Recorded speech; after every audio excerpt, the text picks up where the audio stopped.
mocnym akcentem zaczynamy nową serię filmów. To będzie nasz nowy bohater. I już nie w Warszawie. Tu nie ma ludzi na chodnikach. Jak się kurwa patrzy. Ty, a jak ona nas zaatakuje? Dzień dobry, proszę pani.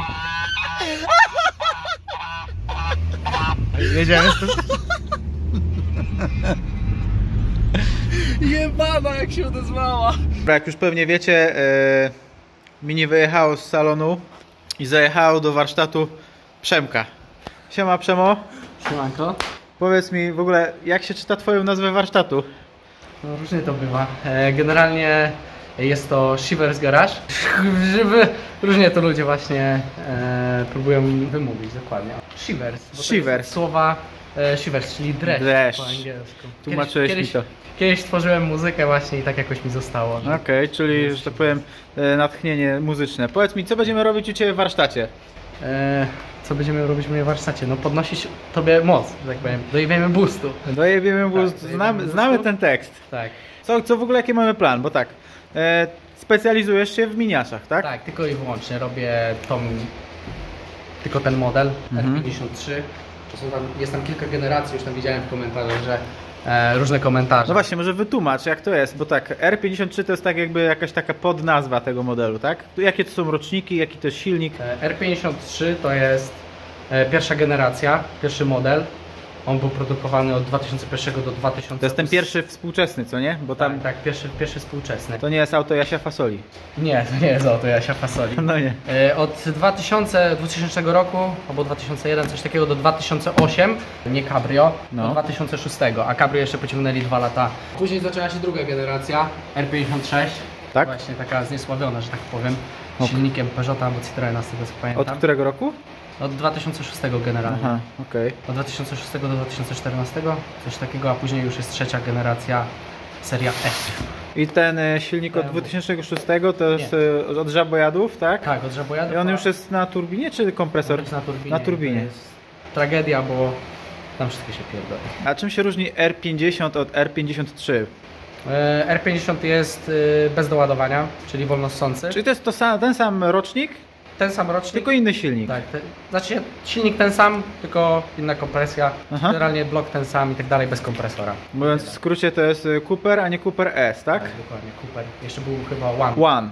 One to był 1.6, ale on był kastrowany, taki programowo. Miał 90 koni zamiast 115, chyba z tego co pamiętam. No, coś w ten deseń. To może tym tytułem wstępu powiedz, co będziemy robić konkretnie w moim samochodzie. Kurde, to jest naprawdę spora operacja, że tak powiem, bo generalnie wszystko stąd wyleci. Wyciągniemy cały silnik, łącznie z wydechem i kolektorem. Będziemy spawać na nowo wydech, kolektor. Jak silnik wyjedzie, to łącznie z nim skrzynia, więc tak jak wcześniej wspomniałeś, zajmiemy się już też skrzynią. Wymienimy tam szperę, znaczy wsadzimy tam szperę. Jeśli chodzi o silnik, to wstawimy... To jest tajnik. Tak, pewien tajnik, zmienimy mu głowicę. To jest oryginalna jakaś głowica po przeróbkach? Co to jest? Wytłumacz. Nie, to jest coś nowego, coś co ja wymyśliłem, coś na co ja wpadłem. Nie tak, że tak powiem, nie tak dawno. Generalnie istnieje to na rynku od chyba 2011 roku. Czyli wytłumaczmy, póki to widzowie widzą. To jest oryginalna, ta, którą ja mam obecnie u siebie, a to jest jakaś, którą będziemy zakładać. Po portingu, że tak powiem. Może nie będę zdradzał szczegółów, może później powiem. Dobra. Ale generalnie taka głowica będzie i myślę, że widzicie już różnicę.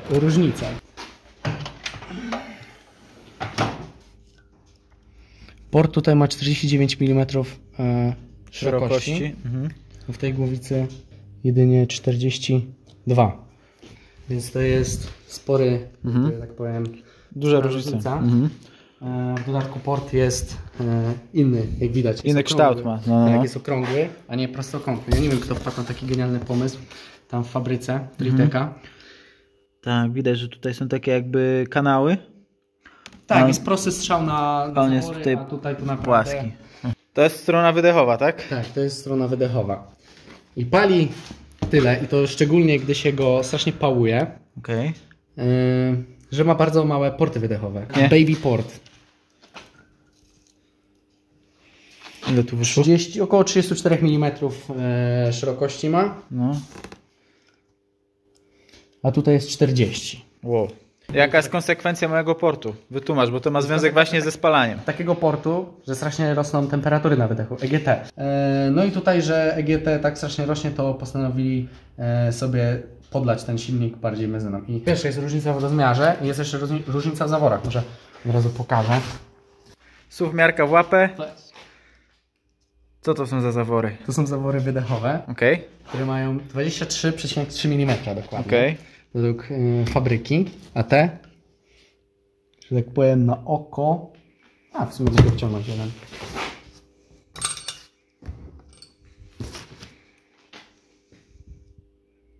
Te mają dokładnie 25 mm, obydwa. Czyli Więc masz- po 2 mm średnicy większej. Tak, po 2 mm średnicy większej. Mhm. To jakby tak policzyć pole powierzchni, no to dużo. No to jest naprawdę duży przyrost, że tak powiem, jak żeśmy tam mierzyli na Flowbenchu. Co to jest Flowbench? To jest jakaś pomiar Maszyna- przepływów? Tak, maszyna do mierzenia przepływów. Wysłałem tą głowicę na zmierzenie przepływów. To wyszło, że port wydechowy taki ma 49% więcej No. przepływu Aha. niż ten oryginalny. To jest 1,5 raza wydajniejszy, tak w zaokrągleniu. No powiedzmy. No, coś Jak takiego. ten to jest 100%, to rozumiem, że tu mamy 150, tak? 149 Tak, 150 na wydechu. na no, wydechu, to- a na, to a na właśnie- dolocie? A na dolocie tam było około 30, coś takiego. Tak.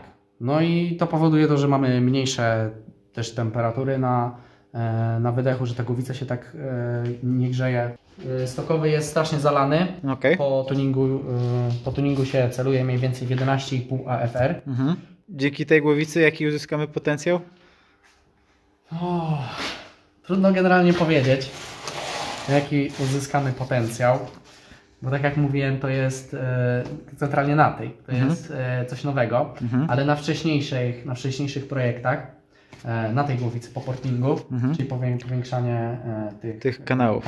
Okej. szczególnie wydechowego na praktycznie taki sam jak tutaj i troszkę powiększanie tych ssących, no to okolice 270 były z tymi samymi modyfikacjami, o których wcześniej wspomniałem, plus ta głowica, no to można celować właśnie w 270 koni około.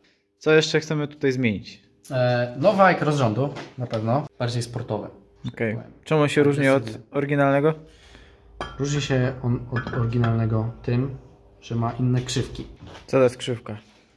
Krzywki to są te tutaj Takie- pierdolniki takie. Mhm. Te krzywki powodują to, że zawór nam się otwiera i głębiej, i dłużej. Mhm. Czyli niestety jest jeden wałek, więc naraz się otwierają zawory wydechowe i ssące, że tak powiem. Im bardziej jest ten wałek ostrzejszy, nie? To się nazywa tak zwany overlap, że tak powiem. I im bardziej ostry wałek, tym to auto będzie coraz dziwniej chodzić, że tak powiem. Jak chcemy dużo mocy, to musimy poświęcić dół na rzecz góry. Czyli im bardziej tak zwany ostry wałek zyskujemy górą, ale tracimy na jakimś takim No, komforcie powiedzmy, na dole. Tak, na pewno tracimy komforcie na dole. Ten akurat wałek to jest naprawdę już ostry. To jest firmy Thumper chyba. Dostałem od znajomego ze Stanów. No bo o to nam chodzi, żeby to... Bo to jest mały silnik, prawda? No tak. No to potrzeba nam obrotów. No i potrzeba nam dużo powietrza, żeby tam zrobić dużo mocy. Kompresora nam jeszcze brakuje. Ostatnie brakujące ogniwo w naszym wstępie, co będziemy robić? Co to jest? Dojebanie boostu, czyli wymiana kompresora. Okej. Wymiana kompresora na inny. To jest rotor, czyli wirnik z kompresora ze środka. Tak jak tutaj. To jest kompresor, tak? Tak. Tam są dwa rotory, które się kręcą i pompują powietrze. I to jest wirnik z oryginalnego kompresora. Taki malutki. A to jest wirnik z tego kompresora, którego będziemy Ci po prostu wstawiać. Okej. Jaka jest różnica w wydajności? Około 30% więcej powietrza. Jagodową. Czyli co, dzisiaj wyciągamy silnik i na tym kończymy, czy jeszcze coś zrobimy? No wyciągniemy jeszcze Ci kolektor i wydech. A, czyli demontaż układu wydechowego i silnika. Tak, dokładnie. No to do roboty. Zobaczymy. Co? Wyszło te? No nie, film. Dobra. Chyba będę to musiał opuścić. Zacisnę ci hamulec. No możesz spróbować.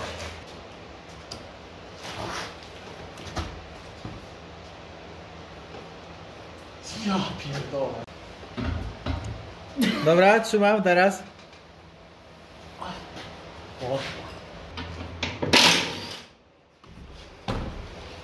Okej, co trzeba zrobić, żeby wyciągnąć silnik? No to koła już ściągnąłem. Ściągnąłem. Teraz będziemy wyciągać cały pas przedni, belkę, chłodnicę, chłodnicę klimatyzacji, wszystkie węże, całą wiązkę, jeszcze tam jakieś pierdolniki z tyłu. No i podjechać wtedy dźwigiem i wyjeżdżamy z silnika.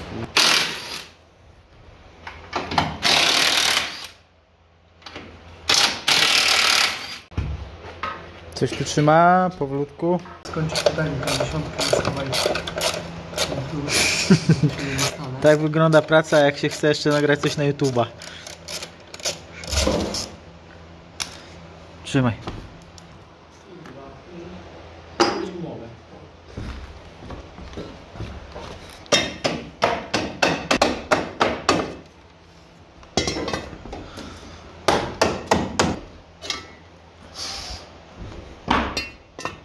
13, jeszcze bym potrzebował dużą, a to mówisz. Jest 13. Chciałem, a to wstać z powrotem. No to tu jest generalnie kolektor wydechowy.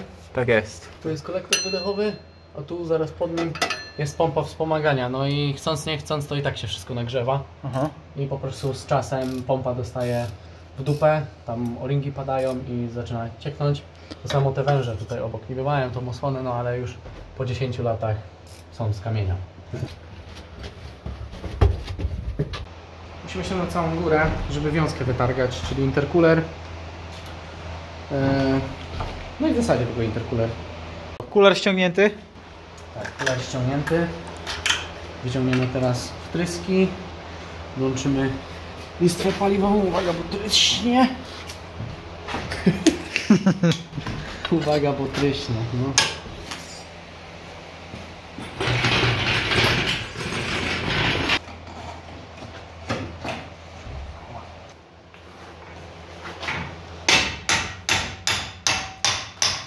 A jednak działa. Widzisz, działa.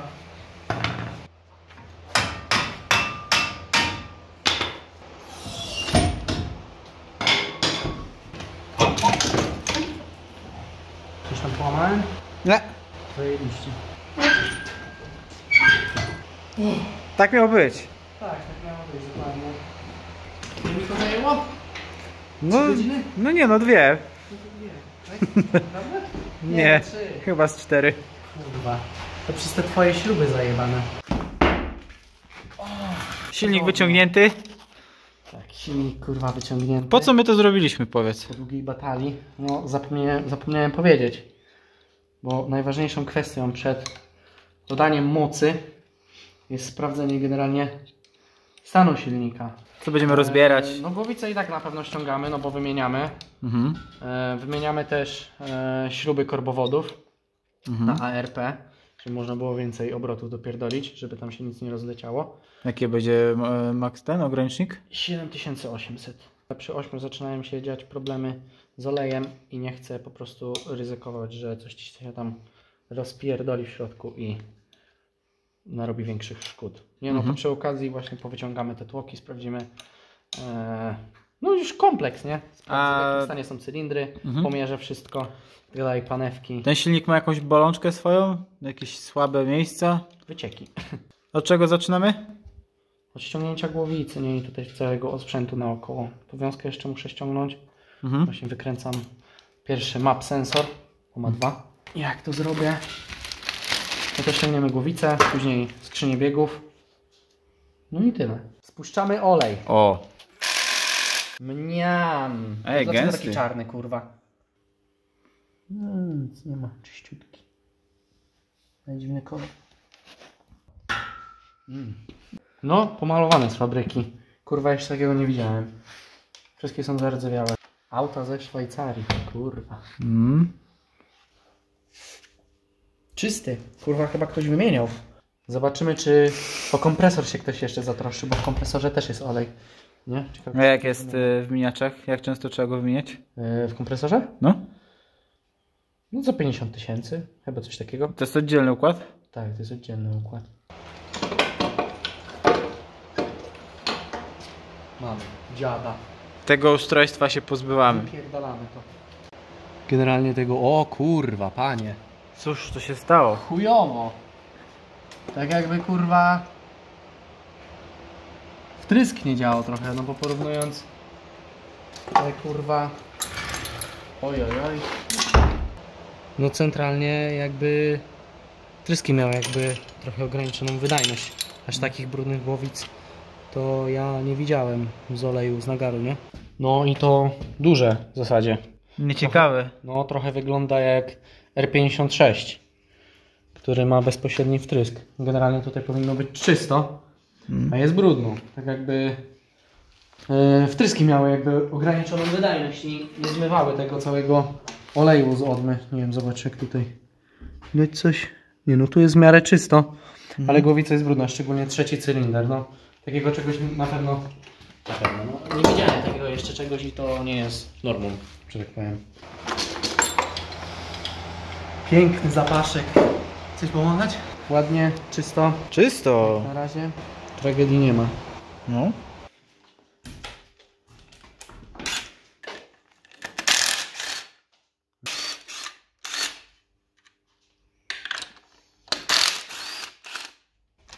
Wyciągamy ślizgi od rozrządu. Jeszcze trzeba wyciągnąć napinacz. Nie wiem, czy tego nie odjebiemy. Aha, jeszcze tutaj. Czujnik położenia wału. Wałka. Śledzik. Czujesz? No. W końcu. Różne tutaj śruby dają.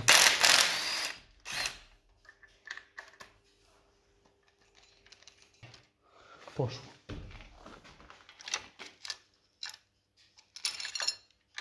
Taki model.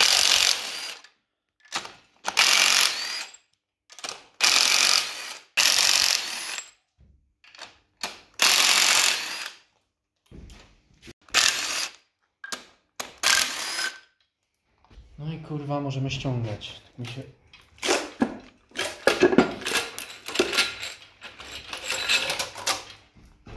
wydaje. Dobra.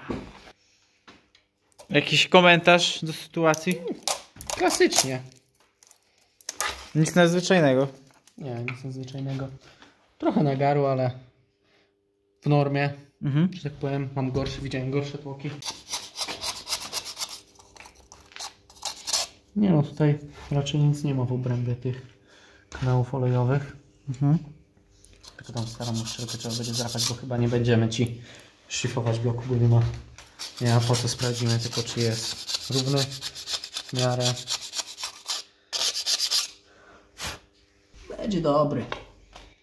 Styknie? Tak, widać ślady honowania jeszcze. Nie ma tragedii żadnych tutaj. Takich chyba przetarć to też nie ma. Nie, też wszystko pomierzymy. Nie?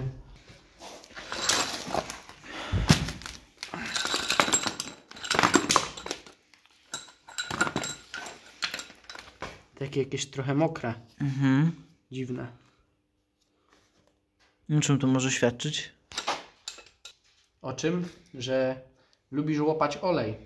No co, ściągamy osłonę rozrządu, tak, koło pasowe.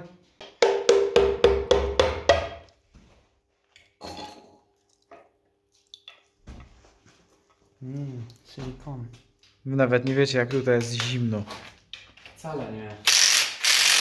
No, ściągnęliśmy skrzynię biegów. Cały tutaj przód, żeby to przygotować do rozjebania na dwie połowy, żeby powyciągać tłoki razem z wałem i tak dalej. Teraz jeszcze sprzęgło zostało. Zobaczymy zresztą w jakim stanie jest, nie?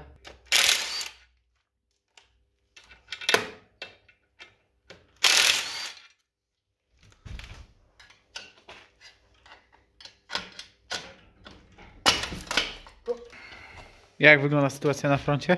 No trochę już kurwa chyba wyjechany, nie? Tak mi się zdaje. Już nie widać tych Rowków. tak, tych rowków dokładnie.